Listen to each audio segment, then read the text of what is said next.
So hey everyone, welcome to my backyard. Today we're going to do a little video on tactics that work. Tactics that I use whenever I hunt public land, and coming and going, and how I find my spots. More and more as we hunt public land, we find there are more and more people using the areas that we want to hunt. Sometimes this creates a little bit of conflict. We've got horseback riders and hikers and Jeep clubs and all of these other interests in our management areas, and we as hunters need to get creative when it comes to finding spots that are off the beaten path, and sometimes that can be a little difficult. I think I've discovered some tactics that work that might be helpful to you, so I'll share them with you today. This is my tree stand, and this is my tree stand setup. I like to hunt as far in the back country as I can get and still be able to get my deer to the truck in a reasonable amount of time. We hunt in Florida. We hunt public land in Florida. So getting away from the truck is key, but being able to get our kill back to the house before it spoils is very important. It's very hot sometimes here in Florida, most of the time here in Florida, and we have to take that into consideration. We can't take 2 or 3 hours getting our deer back to the truck when it's 85 degrees. My recommendation always is to preserve your deer, is to cool down your deer first. If you kill a buck in the back country, the first thing you need to do is gut that deer. Leave the guts, leave what's inside that deer in the wilderness for other wildlife to enjoy, so you're just not taking, you're also giving back. So the deer is not as likely to spoil if you remove the guts, okay? So learn to gut your deer and gut your deer, and then it'll make it easier getting it back to the truck. It'll lighten the load. Getting back in the back country, this is something that I built in the welding shop. Actually, I had an employee of mine built this for me. It's a backpack frame. Okay, this is my tree stand. I guess it's a Summit tree stand, and I like it. It's a good tree stand, heavy duty. I can get in it and go up in a tree and sit comfortably and rifle hunt out of it. This is my rifle hunting stand, and like I said, I have made an aluminum backpack frame that straps to these shoulder straps. This is an old backpack, and this is an aluminum backpack frame made specifically for my body frame. Okay, most backpack frames are large. I'm a little guy, so I needed something a little smaller. This is a great asset for me when it comes to getting my tree stand in the back country. Okay, and the way we built this thing is we just kind of laid it out and then built a shelf. The only drawback is that this thing here is a little noisy. I need to coat it with some coating or put some carpet on or something to keep it from making so much noise. But I pop riveted this backpack harness. This is an old cheap backpack harness that I had left over from years ago, and I just cut it off, and then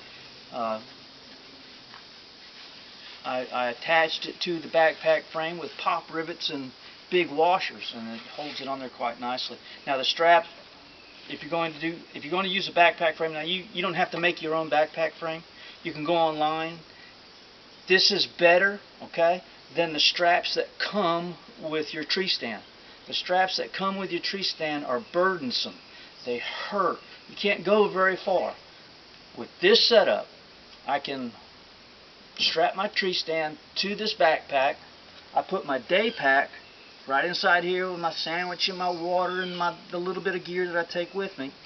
And I can carry my rifle and backpack this frame almost all day long. I'm a pretty good backpacker, and I get along quite well with the backpack.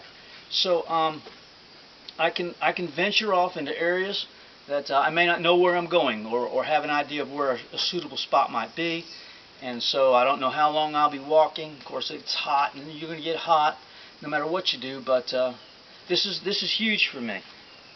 I make sure that whatever backpack I get to carry my tree stand, it has a center strap, a center harness, okay, that goes across the chest.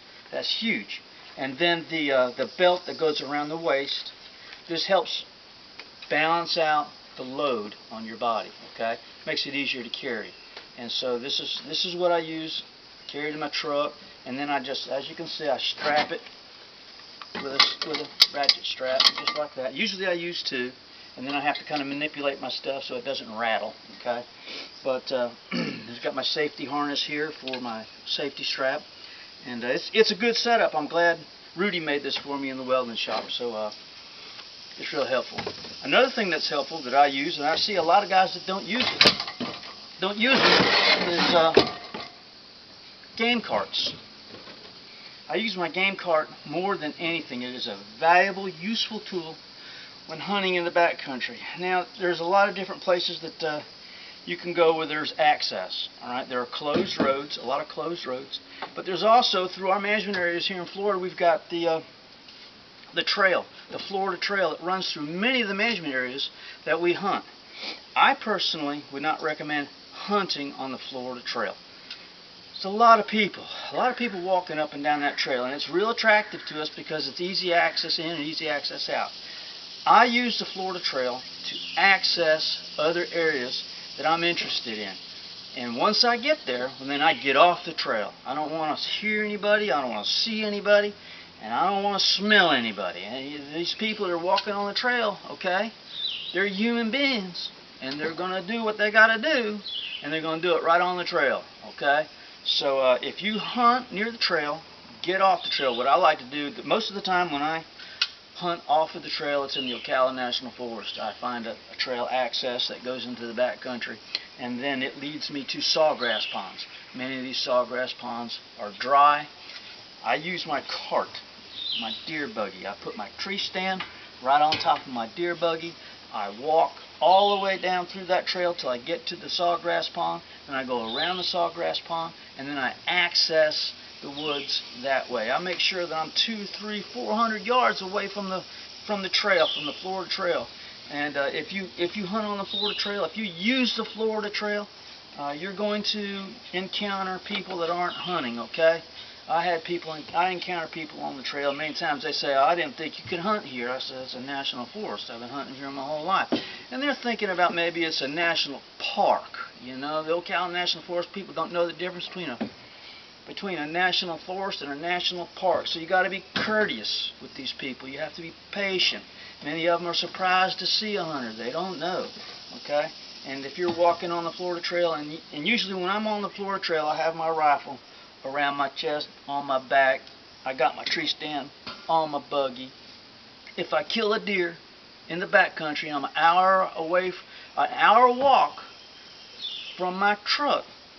I put my deer on my buggy. I put my tree stand on top of the deer, and I just strap everything down. Okay, and off I go. And that's how I go. Now I don't use the Florida Trail all the time. I use this buggy when I access areas in a chop or anywhere, closed roads, closed trails where you can't drive.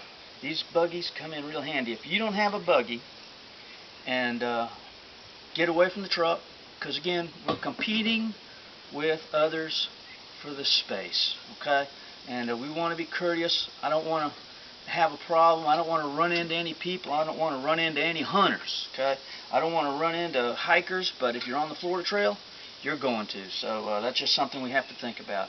So this is how I access the backcountry. This is how I get my deer out of the woods and to the truck in the shortest amount of time possible. So I hope this is helpful to you. This is a tactic that works for me, and I thought I would pass that on to you. Okay? All right. We love you guys. I got my quota permits back. I got a quota permit for Gothi. I got a quota permit for Seminole, and looks like I'll be going hog hunting in the Lake Panasoffkee Wildlife Management Area. That doesn't require any money. It's a special opportunity hunt area, but they allow hog hunting with a rifle. So I think it took 4 preference points for me to get drawn for that, and I've been drawn for it. So that hunt happens in January. So that's pretty cool. All right. So again, this is Tactics at Work. I'm Peter Updike, and good luck and love you guys, and we'll talk to you soon. Bye.